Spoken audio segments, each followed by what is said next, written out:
I gave myself 24 hours to get every single site of grace in Elden Ring, and if I fail, I have to fight Liurnia, who's called the hardest boss in any Souls game ever. There are over 300 graces, so this will be a tough task. And as I opened the gate to Limgrave, I got my first grace. I continued on to the Church of Ella, and then Gatefront, where I spoke to Melina and picked up terms. I continued through Limgrave, south to the Weeping Peninsula, and east to Mistwood. I kept picking up graces. Some were easy, but some were difficult. Many caves were hidden in unique areas and would take me longer to find, but I pressed on until I was faced with Murkwater Cave. Now this place is guarded by Bloody Finger Nergis. I could win, but not alone, and unfortunately, help came too late. But I came back and emerged victorious as I claimed the grace. I continued to the first boss I would face, Mad Pumpkinhead. I kept practicing and was making good progress, but never found myself in a winning run. But eventually, I came across a message telling me, try horse. So I did, and won first try. I went on to picking up the Limgrave East map and Artist's Shack Grace. But soon enough, I headed through the gates and into Market. I kept dying, as I hadn't found any new weapons or upgraded my stats yet. I decided it was time to make a change.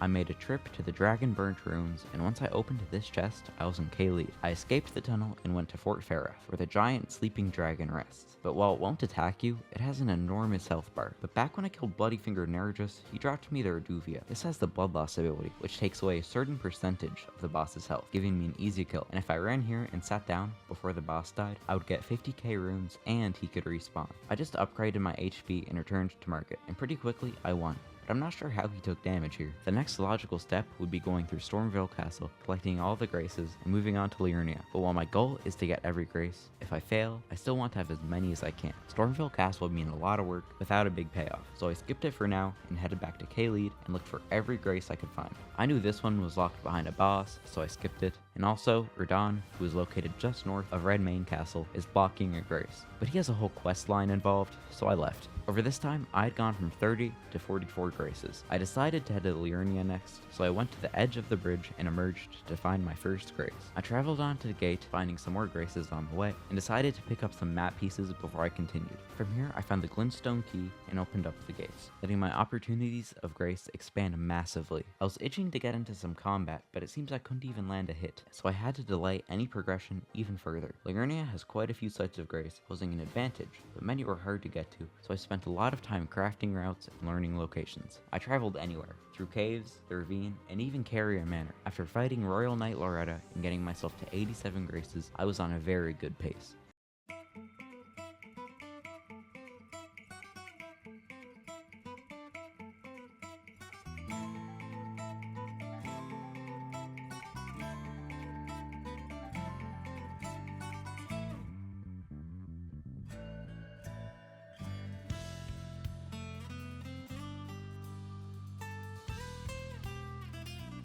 But eventually, I came to the decision that my time here was done, for now at least. I went to Mistwood and Caelid, where I picked up the two halves of the Dectus Medallion, and at last, I emerged at the Altus Plateau. I was able to find a few graces here, but as the enemy's damage rose, so did my death count. So after enough suffering, I decided it was time to power up. I researched some builds and came to a decision on the one I would go for.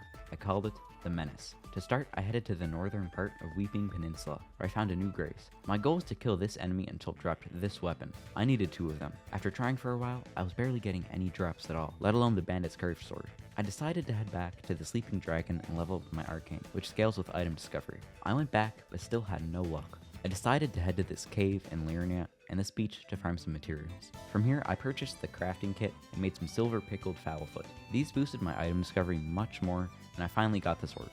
Now the main appeal of these swords is the jump attacks, so I went to the Altus Plateau and found my way through this cave, destroying the secret wall and picking up the raptor armor. Now the true menace build would involve using the Seppuku Ash of War on these swords, but this was located in the Mountaintop of Giants, a place that I couldn't access even with any skips. So I had to settle for the Bloody Slash found in Fortite, forever becoming a disgrace as I disrespected the menace. My next task was defeating the Draconic Tree Sentinel, but after a few tries, I wasn't confident. In hope of a solution, I got this poison spell and the finger seal to cast it. All I needed was a little more faith to use it, but I messed up before and killed the dragon. My new rune farm is much slower, but eventually I got enough and came back. If I approached the boss from an angle and spammed this behind him, I could take him out without ever fighting. This was easy, but it did take like 20 minutes. And I can't lie, this was the highlight of the run, opening the doors to the Altus Plateau. But this game really just went ahead and told me that I couldn't go without more great runes. So I lugged myself back to Stormveil Castle and spoke to this man right here. Now I was thinking that he was nice, giving me some advice, but apparently this man was a menace to society and steals your runes, so we had to take care of that. I continued through the castle, and let's just say the menace build was holding up. I remember back when I played this game for the first time, I just ran right past this enemy, but not again, we're past that. But I wasn't about to get cocky. I wasn't getting near this enemy, no certain of that here. But after quite a bit of trouble, I got to Godric. This is a pretty easy fight, but there are some weird attacks. I was pretty confident when I got this man low HP first try that I was gonna win, until he had to just do me dirty with his attack. Unfazed, I went on, dying over and over and over to this absolute tank. But eventually, the inevitable happened, and he went down. So now, I was finally ready to do this. Enter the kingdom, once and for all. But this game was just mad. Like, how many runes do you need? I went back to Liurnia, and on my way to Rennala, I ran into this dog. And I'm not sure what type of award you're trying to give me, but I beat the wolf first try. I kept going and fought this knight very nobly, Nothing but the best here on this channel. And also, subscribe, because when I reach 1 mil, I'm getting a capybara. But I reached Rennala, and her first phase is easy. Beginning of the second phase is also easy, until she starts playing co-op, and I die. But after a few tries, I was able to win, and now, for real this time, walk through this door. And by now, my good pace was ruined. And this place, well, it didn't help.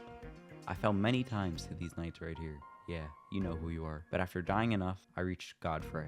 Kinda. Expecting an easy fight, I went in, but the menace wasn't holding up. I was losing. I decided to locate the first 2 bell bearings, and after opening the chest and killing the boss, I went to the round table hold. If I gave these to the twin maiden husks, I could buy unlimited smithing stones. And so, after sacrificing some important items for the funds, I returned. And believe me, the moment I walked in there, I saw Godfrey shaking in his feet. He knew it was over, so with my training arc done, I entered the ring. The first half was going slow, and I used up a lot of potions, but still, this was my best attempt yet. The second half is where my true menace awakened. I went full aggro, rolling in and out as I jumped up to the final hit. Godfrey fell, accepting the fate that I would win this challenge. I went on to Morgott, the copy-pasted market, and even with Melna, I was destroyed. I knew it would take a little bit of time, so I pressed on. To no avail. The next bell bearing was at the Mountaintop of Giants, which, of course, was blocked by the man you see standing right here. It would take me too long to find the stones individually, so I decided to play the long game, and kept trying. I was finding strategies to dodge attacks and preserve potions, and soon enough, I won. This was a huge time loss, but I felt unstoppable, and alas, I entered the Mountaintops. To start out, I found a few graces, but the first thing I wanted to do was head to this freezing lake, because in the invisible scarab, the seppuku ash of ore is my reward. This finally completed the menace build. But it wasn't over. I needed more grace, and my next target, the fire giant. This was too hard, just flat out. I'm not gonna sugarcoat it. Too hard. But I went to get these ranged spirit ashes and came back. This man gets stuck on the cliff right here if you lure him correctly, so from here, it's just waiting for the summon to shoot enough. And after a while, I was in the second phase, and I was waiting. But even with this dealing a small bit of damage, it was taking a while. The summon shoots 3 arrows at once, and I noticed some were just hitting this tree branch. I assumed the fire giant had changed position a little, so I just came to terms with it taking a little longer, until I noticed that the summon moved a lot. I wondered why, but then realized that for every shot it took, it moved left just a tiny bit, eventually getting out of range. So after this long, I needed to restart. And I did, multiple times. But this cheese was taking way too long, so I decided, if I really did want to do this and not fight Liurnia, I would need help. I called over 2 companions, and after many tries, we emerged victorious. This was kinda cheese, I must admit, but I don't think this was much better. My next stop was the consecrated Snowfields. But to come here, I would need both halves of the Medallion of World. I already had the first half from the short quest line I did to get this summon. But in order to get the second one,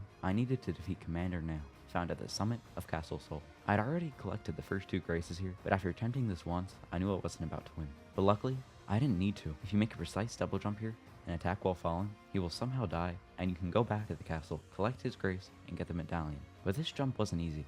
I spent a while on it and made no progress. At this point, it was like 5 AM, so I decided to continue the next day. But I was in luck, because I quickly got it and continued on to the Snowfields. I got quite a few graces here, but some of them took a while. I even had to go buy a Stone's Word key for this one. But as I continued on, I slowly accepted that my chances of beating this challenge were slim. So I decided to head to the Haligtree and clear that out. Get that done so I could go straight to Liurnia after I failed. In order to get here, I needed to light the 4 statues in this town. I had an assassin on me at all times though, so I couldn't stop walking. I got the first 2 fairly easily, but the third is where it got tough. I kept dying to these archers and decided that I couldn't do this in my current state. Upgrading my health would take way too long, so I went to Caelid, and with the help of this person, I killed the Knight's Cavalry and got the Bloodhound Step. This just let me slide right through and get the next 2 candles. I finally arrived at the Haligtree. This place is notoriously difficult to navigate. Walking on branches and bridges in a certain route was just one of the challenges, but I found the first grace pretty quickly. The next one was slightly difficult, but nothing I couldn't handle. I had to walk through these enemies, past that bridge, and into this room. It was difficult for sure, but worth it for a grace, right? Well, there was the boss here, and I was not about to even try this. But with 4 hours left and barely half the graces, I decided to go for one last location, Snowfields River. In the base section, accessible through this well in Limgrave, I was able to locate quite a few graces. But in order to really open up this place, I needed to do the Rani questline. I started it and went to Redmane Castle, where I found Radon. I got many close runs, but none were good enough. I decided Mogwyn Palace was the next best place to go. You would normally get here by completing White-Faced Fari's questline, but So I found this portal in the snowfields, and I got there. This place had a couple graces, but I wasn't about to fight Mog, so I left once again and decided to explore Crumbling Fair Missoula with my remaining time. After this, I kept trying at Radon, still to no avail. But as I ended this challenge with 175 out of 311 graces, I decided to take one last walk before I fought Liurnia. So as I arrived at the boss room, I fought. And I can't lie, the challenge I went through was crazy. I've never done anything this hard, except for the time where I beat Zelda, but every kill I got, it made the HUD worse.